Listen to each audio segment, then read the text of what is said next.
اعوذ باللہ من الشیطان الرجیم، بسم اللہ الرحمن الرحیم۔ السلام علیکم، امید کرتی ہوں آپ سب خیریت سے ہوں گے۔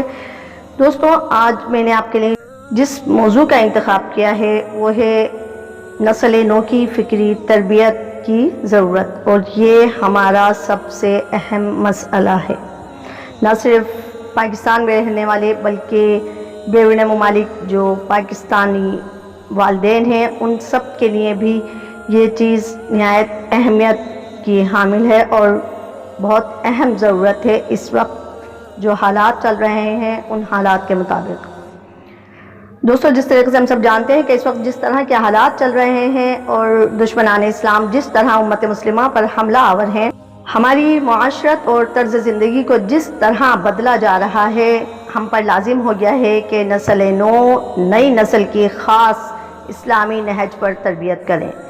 والدین اور مربیوں جو ان کے گائیڈنس ہیں ان پر لازم ہے کہ بچوں کو شروع ہی سے فکری اور ذہنی طور پر تیار کیا جائے اور بلوغت اور عقل کی پختگی تک ان کی اسلامی خطوط پر ذہنی تربیت کی جائے، جس کے لیے ہمیں چند باتوں کا خیال رکھنا چاہیے اور ان باتوں کے درمیان بچے کا ربط اور تعلق ہونا چاہیے ان چیزوں کے ساتھ۔ نمبر یہ کہ اسلام کے ساتھ کہ وہ سچا اور آخری دین ہے اور ہمیں اسی کا حکم ماننا ہے۔ قرآن کے ساتھ کہ وہ قانون الہی ہے جس کی ہر حالت میں پیروی کرنی ہے۔ تاریخ اسلام کے ساتھ کہ اس سے ہماری عزت اور عظمت اور سرفرازی کی داستانیں وابستہ ہیں۔ دعوت دین کے ساتھ کہ یہ ہر مسلمان مرد و عورت کی ذمہ داری ہے۔ اسلامی تہذیب و تمدن کے ساتھ کہ وہی ہماری طرز معاشرت ہے۔ بچے کو چند حقائق ضرور ذہن نشین کرائیں۔ نمبر 1، اسلام ایک ابدی اور دائمی مذہب ہے۔ وہ ہر زمانے اور ہر جگہ کے لیے پوری صلاحیت رکھتا ہے کہ اس کی تعلیمات کو بروئے کار لایا جائے، اور یہ انتہائی روشن ہے۔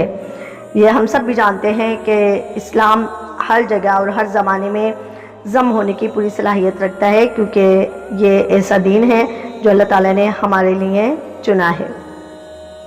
ہمارے آبا و اجداد عزت و قوت اور ترقی اور تمدن کے جن عظیم الشان مراتب کو پہنچے تھے وہ صرف اس وجہ سے تھے کہ اسلام کی دولت نے انہیں طاقت اور عزت دی تھی، اور انہوں نے قرآنی قوانین کو کلی طور پر نافذ کر رکھا تھا، اور یہ قوانین نہ صرف معاشرے کے لیے تھے بلکہ سب سے پہلے ان سب نے ہمارے آبا و اجداد نے اپنی ذات پر اس کو نافذ کیا، پھر خود کو اس عمل میں ڈھالا، اور پھر اس طریقے سے یہ سب معاشرے کی طاقت بن گئے اور عزت ملی انہیں۔ اسلام دشمنوں کو خوب کھول کر بچوں کے سامنے بیان کر دیا جائے، خصوصاً یہودیت، نصرانیت، ہندو مت، مغرب کے سرمایہ داروں، ملحدوں اور بے دینوں کو کہ وہ کس طرح اسلام اور مسلمانوں پر حملہ آور ہوتے ہیں، اور انہوں نے کب اور کہاں مسلمانوں کو شدید نقصان سے دوچار کیا ہے۔